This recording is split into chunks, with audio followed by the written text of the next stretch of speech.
Imagine I'm at the beach. I have a commentary on Isaiah here. It's like, gosh. So I'm going to give you a view. You can hear the roar of the waves. Can you? Yep.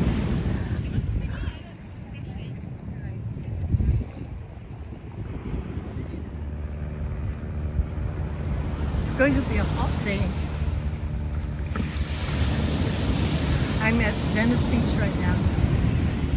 It's going to be crowded later.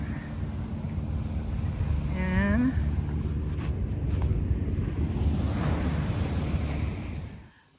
now we come to the toughest part of Isaiah. To even tackle Isaiah is a fool's errand, really. The book is so difficult. Now here comes the toughest part. Isaiah chapter 7, we think, oh yeah, sure, we know that. The strains of Handel's Messiah rings in our ears. What does it say? Let's find a version that is more apt. Therefore, the Lord himself will give you a sign. The virgin will be with child and will give birth to a son and will call him Emmanuel. Sure, everybody knows that's Jesus Christ in there, right? Right. But until I read David Parsons' explanation, I never thought of it any other way. Just like all of us, we don't think of it any other way. But really, Isaiah 7, in fact, the whole book of Isaiah, he worked under 4 or 5 kings. Uzziah, he started at the tail end of King Uzziah's death. Take King Uzziah's life, then King Uzziah's death. In Isaiah chapter 6 was the call of the prophet, when it does say that in the year that Uzziah died, Isaiah was taken to the presence of the Lord. Then Jotham, now Ahaz, and after Ahaz is Hezekiah. And then he continued with the first part of Manasseh's reign, and he was martyred during Manasseh's reign, early part. And this, in chapter 7, he's facing King Ahaz. King Ahaz has risen to the throne after King Uzziah died.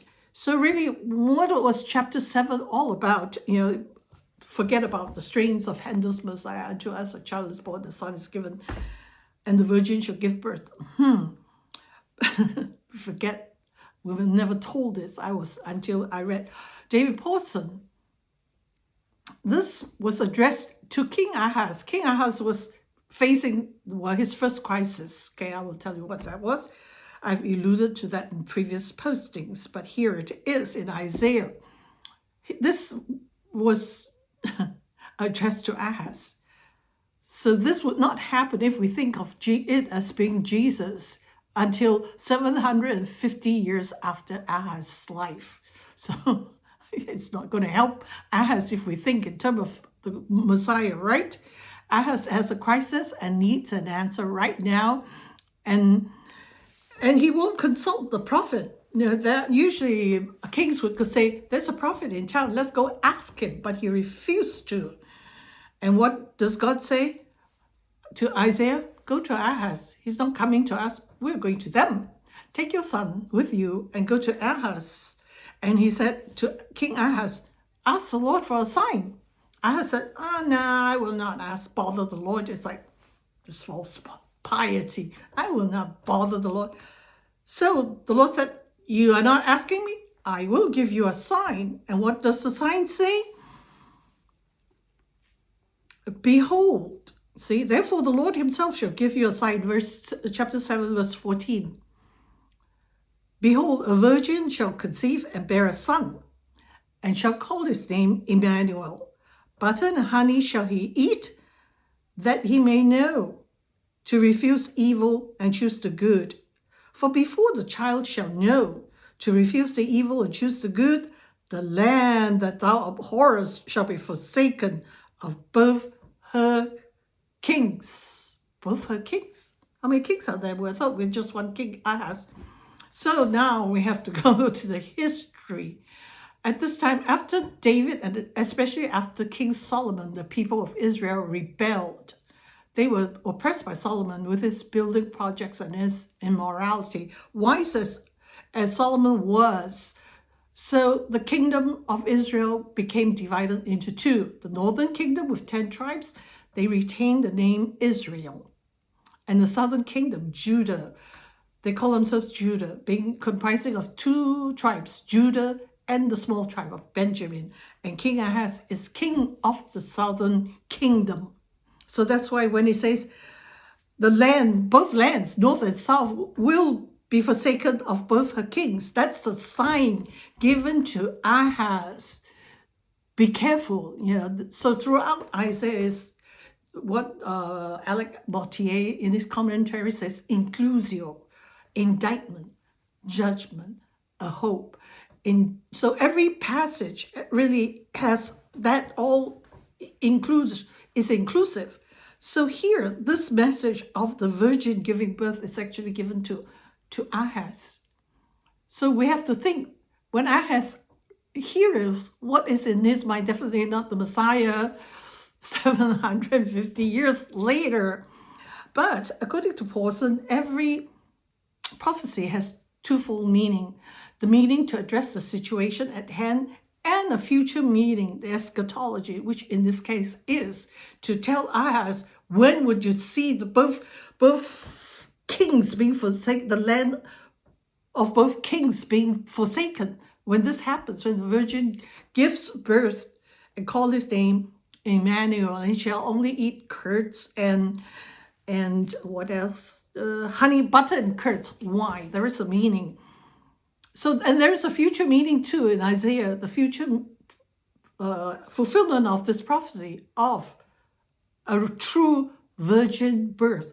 This says virgin, so it's an anomaly. You have to see what it really means there. A virgin could mean a few things, but not really, in this case, not really a virgin birth. The virgin birth would come 750 years later. That is the true virgin birth. So what is the history? You have 2 kingdoms, right? We have already ascertained the northern kingdom, which retains the name Israel, and the southern kingdom, Judah. And Ahaz is king of the southern kingdom. And sometimes the northern kingdom is also referred to as Ephraim. Why Ephraim? Ephraim is the name of the largest tribe of the 10 tribes. So you see the interchange of kingdom of nation of Israel, nation of Ephraim, Israel, but they're one and the same. So if you do not know that, it will be very hard, because chapter 7 really have a lot of balls bouncing in the air, and you can't keep who is who.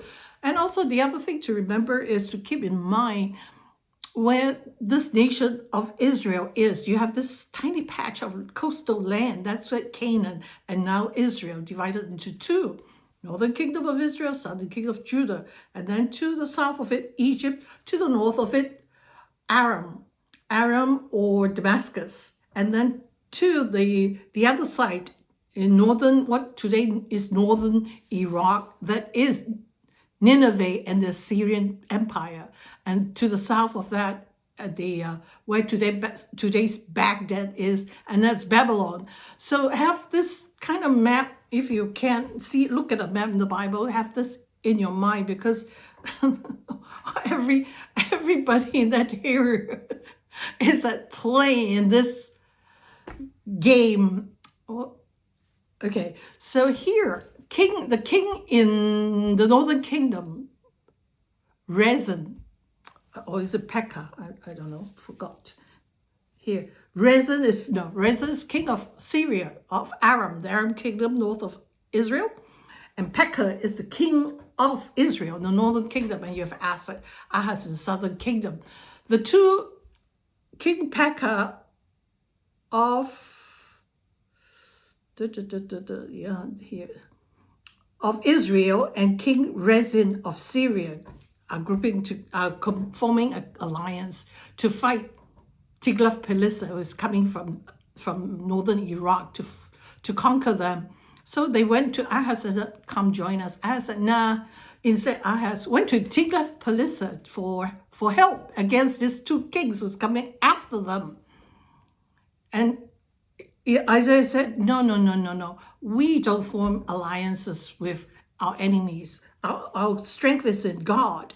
So what happened? So Isaiah predicted that verse 8, before 65 years, Ephraim will be broken and that it will not be a people. Ephraim here, remember, Ephraim is northern kingdom.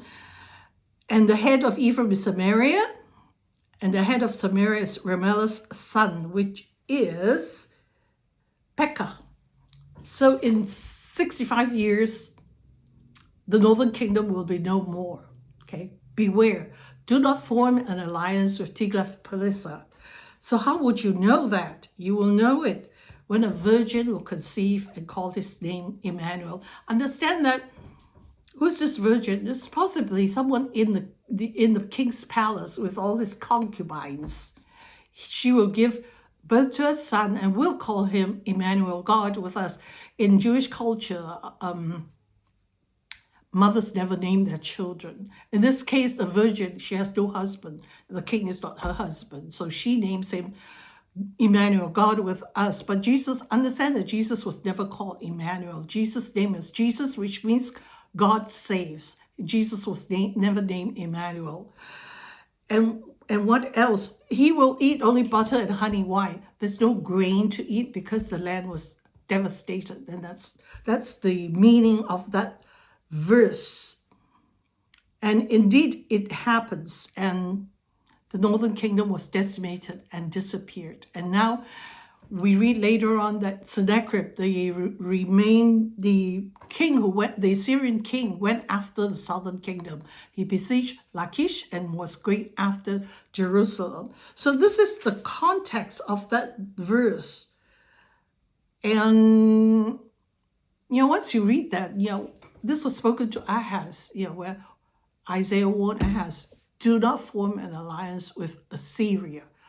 And do not fight Assyria, because like he said, within 65 years, the northern kingdom will disappear. And for sure, Tiglath-Pileser first destroyed Aram. Next, he went after the northern kingdom, but he didn't finish the task. The task was finished by future Assyrian kings, Shalmaneser and Sargon. And after Sargon came Sennacherib, and we will continue the story of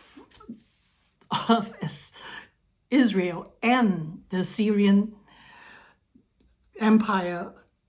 And all this history is fascinating. We have to know this, otherwise, And also, like I said, the virgin will call his son, which is unusual because it's the man in Jewish culture that names their son. And Isaiah named all his sons, and God said, take your son, Shear-Jashub with you. What's Shear-Jashub? A remnant will remain, throughout. It is the remnant that will continue to worship God. Even today, we're not in big numbers. Other religions boast of numbers. But for us, it is the remnant. Always remember, a remnant that God has kept faithful to himself. I hope this has blessed you even as I struggle with understanding Isaiah. I hope if you have any questions, just post in the comment and I'll try to figure it out and answer it.